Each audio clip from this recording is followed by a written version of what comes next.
So the information contained in this Title Talk podcast has been prepared for general informational purposes and is not, nor it should be considered legal advice.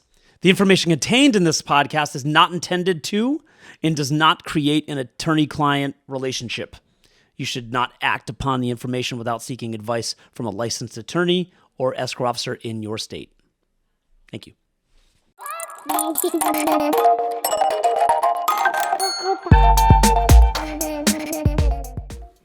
Guess what, Michael? We're back. We are live, baby! We're back. Recording once again, Michael. It is so good to see you, man. How you doing? Very good, Stephen. How are you? Dude, I'm so good. It could have been a nicer day out today, but you know what? Seeing your lovely face brightens every day. Thank That's you, for man. you folks. It's a pleasure to see you, ladies and gentlemen. I am here today. I'm Steve Sokolov, the founder and one of the attorneys at Black Oak Title, and I am sitting here with a man who needs very little introduction. However, I will do my best to provide the intro. A man who has been in the title industry for over 2 decades of experience, a man who loves what he does, a man who loves his wife, he loves his children, he loves life. He has a fire and a passion for all things good and all things fun. Ladies and gentlemen, the one and only Michael Straub. Woohoo! Thank you, Steve, for that great introduction. Absolutely, Michael. So Thank good you. to see you, man. Thanks for coming on. Absolutely. This is a first for me. Believe it or not, Michael, me too. Woohoo! So this is Title Talk, where we talk all things title and all things just life. You know what I mean? So Yeah. we're doing a go at it, Michael. So I know I gave you a glowing introduction, which is easy to do when someone is so glowing as yourself. However, I was hoping that maybe you could provide our audience a little bit about yourself, your background, and also just what you do and how you got into this fantastic business. So after graduating Towson State University, I got into the title business a couple years later in 1999 and started basically as the receptionist. Back in the day, you have to type all the legal descriptions, type all of those things. You'd have to do a lot of data entry. So that was my job starting out, answering phones and typing all the exceptions and payoffs and all those things into the system. So that's where I started, and slowly but surely worked my way up through the years. And the last 3 years I've been with Black Oak Title. Very grateful, very happy. Love Happy to this have you. place. Thank you. I love this place, love the energy, things like that. I am married, my wife Christina, and I have 3 kids, Ben, Olivia, and Peyton. AKA You know what those initials create? Bop. About that. That's my neighbors call my kids. Hey, can the bops come out? So Ben, Olivia, Peyton. Doesn't matter. They didn't care which one. They wanted to get on the trampoline. That's what it was. Yeah. Oh, bopping up and down on the trampo, bro. I know it. I've been there in that life, I'll tell you. So you said you started as a receptionist. This is like 22 years ago. Yep. And you climbed your way up, and now what is your position? Who are you? What do you do? My name is Michael A. Straub. The A is for Alan. Yes, it is. But I am the vice president of Harford County here at Black Oak Title. I'm a settlement agent, escrow officer. Extraordinaire. Thank you. I handle the settlements for clients that refer me business, buyers, sometimes even sellers, agents, lenders, whoever. I am welcoming and willing to work with everyone and anyone to get the transaction done in a timely, professional, and fun manner. Awesome. So you mentioned to get the transaction done. So what exactly is the transaction? So the moment we get a contract is Contract for property, contract of sale. Okay. Between buyer and seller. Generally, they're agents representing a buyer and an agent representing the seller. They send over the contract. We open it up. We start a file in our system called Qualia, which is an interactive system, which is great because, again, back in the day in 99 when we started files, things were sent with a pigeon, and no, I'm not kidding. Things were faxed, and there weren't even a lot of emails back then. But the Qualia is a portal that is secure for buyers for their side, sellers the lender, the agents, and we gather all their information. And in that process, we order what is called a title search. It's a 60-year title search on the property, and it also searches the property for the land records, judiciary case searches for any judgments, liens, and also if we have to, verify any bankruptcy information or any of that. So the abstractor sends us the report, and then we review all the findings that are sent in that report, and then when there's a lender involved, we then send them what is called a title commitment to the lender. We also, which is a great thing, we send a copy of that to the buyer so they know exactly what is pertaining to the property that they are buying. Got it. Okay. So for instance, what sort of things would you find in doing, I guess, a title search or an abstract? Like what are you looking for in public records? Because it is public records, It's right? 100% public records. Yes. So in that, you're making sure that if Mr. Smith and Miss Smith are your sellers, and again, those common names are These are generalized. They're people. generalized. We're not talking about any specific clients. Exactly. That you're making sure if they say they have only one mortgage on the property, one loan on the property, our title search comes back, and there's what we called a HELOC, a home equity line of credit, and they go, oh, I don't owe anything on that, but yes, I do have that. Well, we still need to make sure that they have a zero balance. We need to obtain the payoff on that. So that's what our title search provides, is all the documentation that they have found that possibly could link to that person and that property. So again, with a name like, Mr. and Mrs. Smith, that's a very common name. So we have to be able to rule out judgments. We have to be able to rule out if, is that judgment of $1 million against our Mr. and Mrs. Smith, or is it against, another Mr. or Mrs. Smith? So those are things that we have to rule out and be able to take care of, because we unfortunately just can't rely on someone saying, no, that's not me. Got it. So, and I just want to kind of back up a little bit because you mentioned the HELOC, right? Home equity line of credit, right? Correct. And I know in my experience, a lot of times we will be doing a closing for the sellers, and they actually they had a HELOC, or home equity line of credit, and they had that back maybe like 15, 20 years ago, right? They used it for one purpose, maybe like to remodel a kitchen or put an addition to the home, right? And they've since paid it off. But what they don't realize, and I want to stress this for the audience, is that HELOCs don't close out like a mortgage would when it's paid off. It stays open because it's a line of credit, meaning that it's like a credit card in that it stays open, so it doesn't just go away once the balance is paid off. Correct. And that's the issue I find a lot of times is when I'm talking to sellers too, and they're saying, like you said, I only have one mortgage on the property, and that HELOC bubbles up, and we say, well, actually, you have this HELOC, and they're going, no, I paid that off from 14 years ago. It's still out there. It's still something that we as the title company need to address, and sometimes we run into the problems with that. In being, they don't even know about it. They haven't got any statements for it because and banks have transferred names. Exactly. As we all know, there's several banks that were acquired by another bank that was bought up by a bigger bank, and then we have to go hunt down who is the successors to the successor to the successor bank. Correct. To get it released.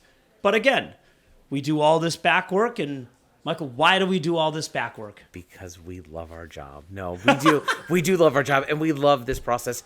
And sometimes I think some of us should have been investigators or detectives, because we do like fitting the pieces of the puzzle together or figuring things out. And, especially when you're like, aha, we got this figured out. We accomplished this, and it feels, a big accomplishment. But we definitely, again, enjoy every aspect of this job.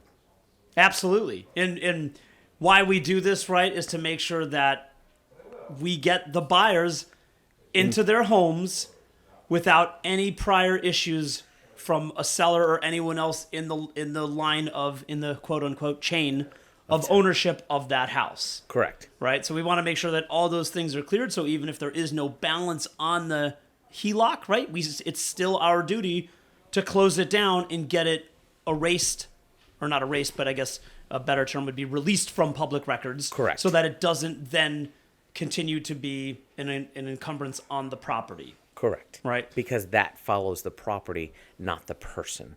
So some people think like, oh, they gave me a home equity line of credit because they like Michael Straub. They love Michael Straub. The bank loves me. Who doesn't? I'm a good creditor.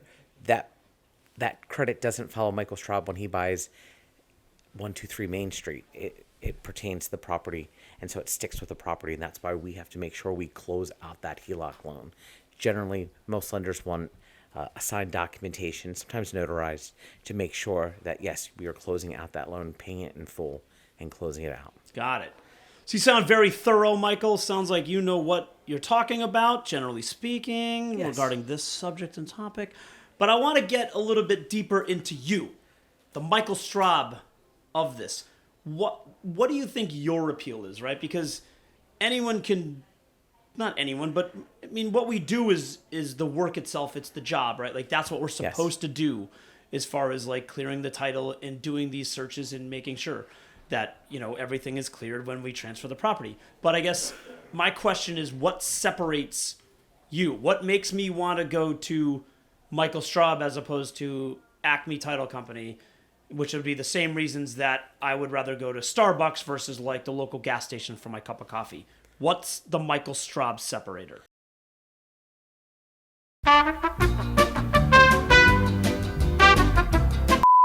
And we're back. I'm not touching the... I try not to bounce on the table. I'm not touching this table anymore, everybody. Okay. Sorry for the shakiness. That is not Michael's nerves. That is me shaking the table. This man though, however, is a mover and a shaker. So, without further ado, I'm going to get back to the Michael intro again. Just trying to define what's separate. Like, why do you think you personally have such appeal? Like, what is the Michael Straub brand that people flock to? Because a lot of people flock to you. Thank you. I have to, be humble and just say, because I have a heart and because I care. Yeah, I mean, that's, to me, that's the biggest thing. Because, again, sometimes people ask me, am I an attorney? No, I'm a licensed settlement officer. In Maryland, you only have to be a licensed settlement officer. You don't have to be an attorney. Not only. So there's a lot, but Yeah. but seriously, there's a lot to be. There's licensing involved. yes, There's continuing classes, continuing ed. Like it's a lot to be a licensed settlement officer. Correct. So And every transaction is not different. You learn from, the uphill battles, all those things put into your brain, into your heart that you learn from. And I really think that the bottom line is that I am just as good as anyone else. However, I have a heart, I care, and it shows through in who I am. And I think that resonates with a lot of people. And that connection that when I see the buyer at the settlement or the seller at the settlement and just those things, they see that. And the communication that I've had through the process, whether phone calls, emails, texts, whatever it is, and then they see me at settlement, all of this, that they're able to connect and just, again, it makes a difference that you I care. and I wasn't passing them on to this person or that person or, didn't get back to them. So I really think that resonates with a lot of people. yeah, So, no, I think you're right, Michael. What in the past 5 years? What's been in your opinion like your most proud accomplishment? In the industry.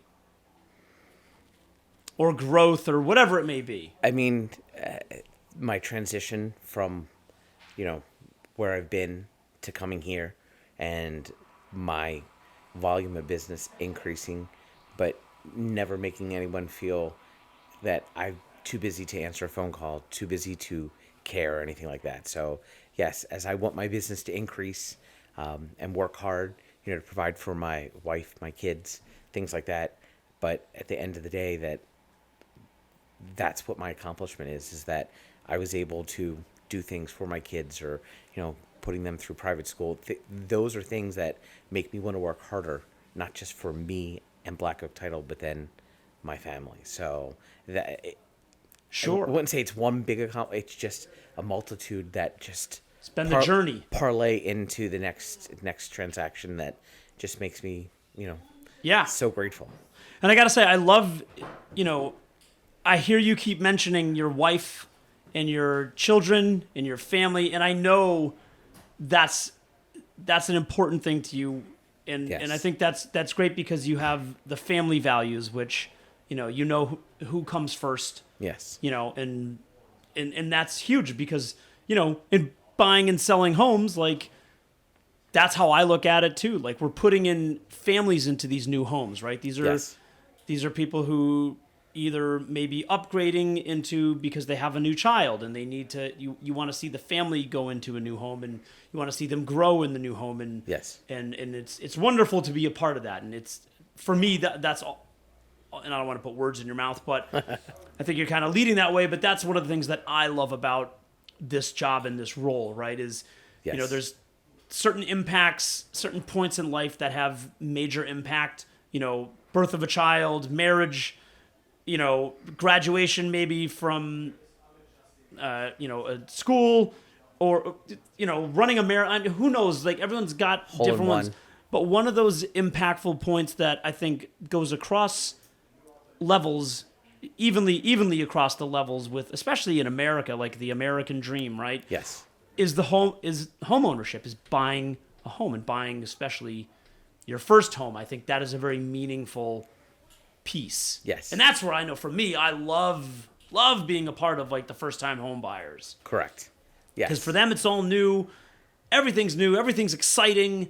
And they're very proud. I mean, it's a big accomplishment, Huge amounts of pride involved with it, which is fantastic, which I love. Exactly. I mean, it's a great thing. Yeah, no, it's the truth. It's the truth, Michael. Ain't that the truth? Michael, let me ask you something. If money didn't matter to you whatsoever, right? If you didn't have to work every day to provide, what would you be doing? This. Really? Yeah. I love that. That's awesome. I mean, I don't know, or is it that I'm just not qualified to do anything else? I'm not sure. But I do love this job. I do. I mean, Anybody out there hiring for I mean, let me put this out there and Christina will agree to this. Who's Christina? Can Christina's my wife. Oh! She's the handy one in the house, not me. K-Bop. Christina and Bop. I love it. So I'm not handy whatsoever. So I would never be a mechanic. I'd never be the home repair guy. What about IKEA? Can you put together an IKEA bookshelf? No, but I was a cashier at IKEA, so I've had many jobs before I got into the title business. Oh man! But so aside from so you would be doing what you would be doing now if money didn't matter. Correct. That's awesome, man. I love hearing that. That's I love the connection again, the buyers, the agents, the sellers, just everyone involved. It's when it's a great transaction and you see buyers and sellers pass the torch, the keys, and people are crying tears of joy, not sadness. All that. It's just there's something that it's like a euphoria that you get. It's like almost like a high because you know that you were part of making this transaction happen.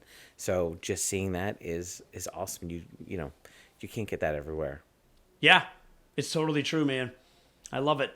So you mentioned too that you did a whole bunch of other jobs prior to working in the title industry. So what other jobs did you do, Michael? Let's see. IKEA, Valley Parts Cars. That was fun.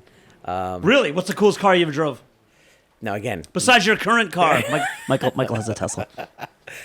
Besides my current car. And again, this was in the early 90s. So for the younger people, they may not know what this car is.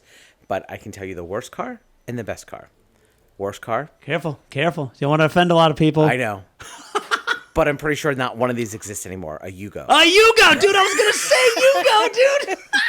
I drove a Yugo. But you know what? That guy tipped me well. You know why? He's like, sorry. Because you had to drive his Yugo. Because he's like, sorry for my POS. But then the other car that was the nicest car was an Acura NSX. Those are pretty sick. Those are like the full-on sport model. Yeah, that was dude. Probably in like 93, something like that. So 92, 93. So that was definitely a great car. And, everything in between, but best and the worst. So the Yugo, man. Dude, those are so ridiculous. Do you remember the Geo Metro? Do you remember that car? It had 3 cylinders. I don't know jack poop about engines, but I know that most of the times you need to have an equal number of cylinders firing, like pistons, because you have 2 going up and 2 coming down, and then or if you have an 8-cylinder, right, you have 4 and 4. Right. But the Geo Metro had 3. Really? Yeah, dude. I dated a lot of girls that had the Geo Storm. That was popular. That was popular in the early 90s, but The Geo Storm. funny how those things are. Yeah. The Geo Tracker. Yeah. Remember that piece of dude? Sorry for anybody that has a Geo Tracker. You know what? If you have a Geo Tracker, please stop by our office. I would love to interview you on our next podcast, and I would love to take pictures of your car. And quite frankly, I would love to see Michael driving your Geo Tracker. If you have a Geo Metro, bring that by too. That'd be fantastic. Exactly. I don't even know if those are still running. Can they use? I mean, are those even still available to like? They may be. Imagine the servicer when you pull up into like a workstation or a car service station, and they look at a Geo Metro, and they're like, "What the heck are we gonna do with this thing?" The parts probably cost more than the car did. Yeah. Well, the car I think it was like $6,000. Something ridiculous. I think I'm overshooting it. I think it was like 4. It's ridiculous, dude. That is true. It's insane. It's So- absolutely insane. After Valley parking, bartending, waiting tables, things like that. So, and then Did you ever bartend? I did You did? No way. Where'd you bartend, Michael? the Rusty Scupper. Ah, the rusty scupper. Howdy ho there, matey. If you, You, me, and Michael Straub at the old scupper. do you know what the It's my pirate accent or something. I don't know what the hell it well, is. do you know what the scupper is on a boat? I don't. It's a hole where the water goes back from, like if water gets on the boat. Now, this is what they told us at the Rusty Scupper. I should probably Google that and make sure that's correct. We'll ask our legal consultant for that. As I say this, it was the hole, and the water would go back out from the boat, and through time it would get rusty. I'm like, that really doesn't sound like a great name for a restaurant. A rusty hole? The rusty old hole. You're right. I'm right. Legal admitted that I was right. Yes! Score 1 for Straub. The old rusty scupper. Yeah, that sounds. It doesn't. I mean, it makes me want to scrape barnacles. It doesn't really make me want to eat claws, I guess. But hey, Hey, shout out to the rusty scupper. Exactly. If you guys are listening, which I'm sure you are, because everyone's listening to this. Exactly. We love you. We But love it- you. The Rusty Scupper. Did you ever work at a restaurant in White Marsh I called Red Brick Station? yes, I helped open that restaurant. Did you? I did. I worked there after graduating college to try to, in between jobs, trying to, before I landed in the title industry. Oh my gosh! So what were you doing as as one of the openers? Just waiting tables and getting the restaurant, the table set up, things like that. But then once it opened and waiting on tables at the good old Avenue, back in the day when that was just a glimpse of what it is today. It is quite the place now. If you guys are local and you haven't been to the Avenue, go check it out. And actually, if you are in the area, Red Brick Station, fantastic restaurant, family owned for 25 years. It's one of the only places on the Avenue that's still, as far as restaurant goes, family owned and still there. So shout out to Bill Blocker, my father-in-law. Shout out Katie Izzo, my sister-in-law, Dan's much better half. Yeah. She's got Ando's on the Avenue as well, which another shout out to her is they opened in the middle of a pandemic, and who the heck opens a restaurant in the middle of a pandemic? That takes cojones, Yes. if you will. And you it's going even strong. Ain't that the truth? It's a fantastic place. Oh, it's fun. If you like wine and you like having a good time, you should go there. That's my opinion. My personally. kids love the charcuterie board there. They love They that. do. You know, Yeah. Michael, this is a terrific transition into my next question. Go ahead, Steve. So, Michael, we know you bust your hump. You're always working. You're available. You're always available. What do you do on your days off? What do you do in your spare time? Like, what's Michael up to on a Saturday? Michael is, depending upon what event is for a child, or if they have to. For one of the bops? Well, yep, if they have to be taken to a sports or acting or whatever that is, drawing lessons, art lessons, whatever that is. If not, I am trying to improve myself with my fitness journey, trying to work out, and I've got a gym that I've put in my garage. So Super sick, dude. it is actually. What do you got? What do you do at the gym? So, gym, I just try to follow some fitness. I do yoga, but then I also have again, know what I'm doing, but don't know the names of the equipment. But I have, a bench. I have some free weights. I have rower, Pull-up bar. Squat rack, things like that. So, and I just try to log things in a fitness journey journal, and that way I'm just trying to do a little bit of everything. But I try to work out at least 5 to 6 days a week, and do those things. Just again, fitness journey is good for the heart, the soul, the mind, the brain, the body, everything. So, it's been a great accomplishment. I'm very proud of myself where I've started and the journey that I'm continuing, and I am not done yet. Ain't that the truth, man? It's all about the journey, not the destination. Correct. That's how it's going. All right, Michael, we got a quick minute for our lightning round. This is where I ask you questions. Okay. And you just answer right off the cuff. Okay. Okay? Go. Up or down? Up. Okay, black or white? Black. Oak. Title. Ah, very nice. Tree or bush? Tree. Red or yellow? Yellow. Salmon or tuna? Salmon. Drive or fly? Fly. Kisses or hugs? Both. Dog or cat? Dog. Allergic to cats. Allergic. Oh, you did it, man. That was it. Lightning round. Great answer. Thank you, guys. Steve, thank you very much for having me. I enjoyed this. And again, first time shocked that I made it through the end. Dude, you did great, man. It was a wonderful guest. Again, everybody, thank you for listening to Title Talk. Again, Michael Straub, Vice President, Hartford County and Black Oak Title. Fantastic, man. If you have title needs, if you have closing needs, settlement questions, settlement needs, if you haven't given him a shot, you haven't given Black Oak Title a shot, I encourage you, please give a shot. It makes a difference who you choose. Correct. Okay?